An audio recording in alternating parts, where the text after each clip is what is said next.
هنعمل النهاردة كيك شوكولاتة او سموه جاتوه شوكولاتة بمكونات مفيش ابسط من كده. وهنعمل صوص شوكولاتة بسيط وسريع ورهيب في نفس الوقت، وكل ده ب3 معالق كاكاو بس. يعني الكيك بالصوص بتاعه هنعمله ب3 معالق كاكاو، والمقادير كلها الحقيقة بسيطة، وطعم الكيك بقى تحفة كأنها قطعة جاتوه. وهنعمله كمان بالفراولة او هنزينه بالفراولة، طعمه بقى في حتة تانية. يلا بينا بقى نبدأ على طول، بس ما تنسوش لايك وشير لو عجبكم الفيديو، وما تنسوش تتابعونا وتشتركوا في القناة. ويلا بينا نشوف وصفتنا النهاردة. دي المقادير بتاعتنا. معايا نص كوباية سكر، ولو حابين تزودوا السكر كمان معلقة مفيش مشكلة. ومعايا بيضة، ومعايا كمان نص كوباية حليب، ومعايا تلت كوباية زيت. بنقسم كده الكوباية 3 وبناخد التلت، ولو حابين تستبدلوا الزيت بزبدة تمام. ومعايا كمان معلقة كبيرة من الكاكاو الخام الغير محلى، ونستخدم نوع كاكاو يكون كويس. ومعايا كوباية من الدقيق، وباكت بيكنج باودر، وفانيليا. بس كده، هي دي المقادير بتاعتنا. في الخلاط بقى حطيت البيضة، الفانيليا، نص كوباية السكر، تلت كوباية الزيت، ونص كوباية الحليب، وحطيت معاهم كمان معلقة الكاكاو. ضربت بقى كل ده في الخلاط كويس، وصبيت بقى كده الخليط في بولة، وحطيت بقى باكت البيكنج باودر. انا حطيت الباكت كله، ممكن تحطوا 3/4 مثلا، بس انا حطيته كله يعني مفيش مشكلة. وقلبت، وحطيت بقى كوباية الدقيق،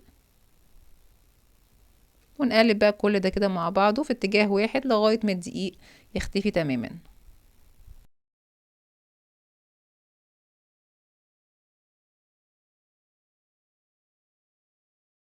تمام كده، كده القوام مظبوط جدا. في صينية بقى مقاس 25 دهنتها كده دهنة زيت خفيفة، وصبيت بقى الخليط في الصينية. وبعد كده بقى هخبطها كده خبطتين عشان تطلع الهواء الزيادة اللي جوه، وهدخلها بقى الفرن. فرن يكون سخن درجة حرارة 180. هتاخد في حدود نص ساعة.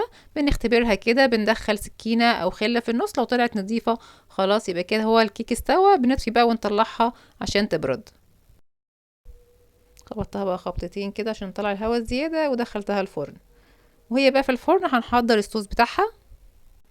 في حلة كده او في طاسة حطيت كوباية حليب، وحطيت عليها معلقتين كبار من الكاكاو الخام، او يعني ربع كوباية. وحطيت عليهم معلقتين كبار ونص من السكر، او 3 معالق حسب بقى رغبتكم في السكر. بندوق كده ونظبط السكر بتاعنا. وقلبت بقى كل ده مع بعضه، وبعدين انا رفعته بقى على النار، واستمريت برضو في التقليب. ونكون محضرين كده يعني حاجة بسيطة كده من النشا، يعني نص معلقة صغيرة ممسوحة من النشا.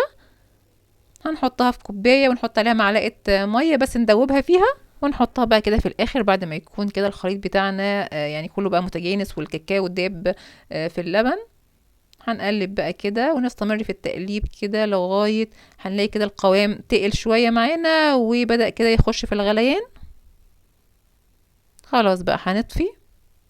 طبعا بيكون الخليط خفيف في الاول، ولما بنسيبه يبرد بيتقل. هوريكم دلوقتي القوام بتاعه في الاخر. دي كده الكيك بعد ما استوت، سبتها تبرد تماما، او حتى تبقى دافيه كده. وانا هنا ما سقيتهاش بالحليب، بس انا عايزاكم تسقوها بالحليب، يعني نص كوبايه حليب كده عليها معلقه صغيره من السكر، وتسقوها بيها. يعني انا قلت اجرب المره دي ما اسقيهاش بالحليب، بس لقيتها لما بتتسقى بتبقى احلى كتير، بتبقى طريه كده ودايبه. فاسقوها بنص كوبايه او حتى كوبايه، يعني من نص كوبايه لكوبايه، يعني زي ما تحبوا. والصوص بتاعنا اهو، شوفوا تقيل ازاي بعد ما سبته يبرد.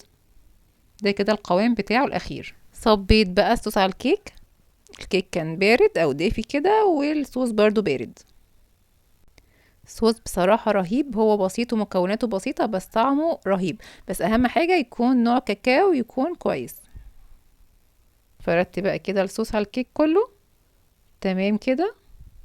هزينها بقى بالفراولة. حابين تسيبوها كده مفيش مشكلة، حابين تزينوها بالفراولة زي ما انا عملت بتبقى تحفة قوي. قطعت كده الفراولة شرايح، ورصيتها بقى على الكيكة كلها، وندخلها بقى التلاجة كده شوية كله يشرب من بعضه، بتبقى طعمها تحفة،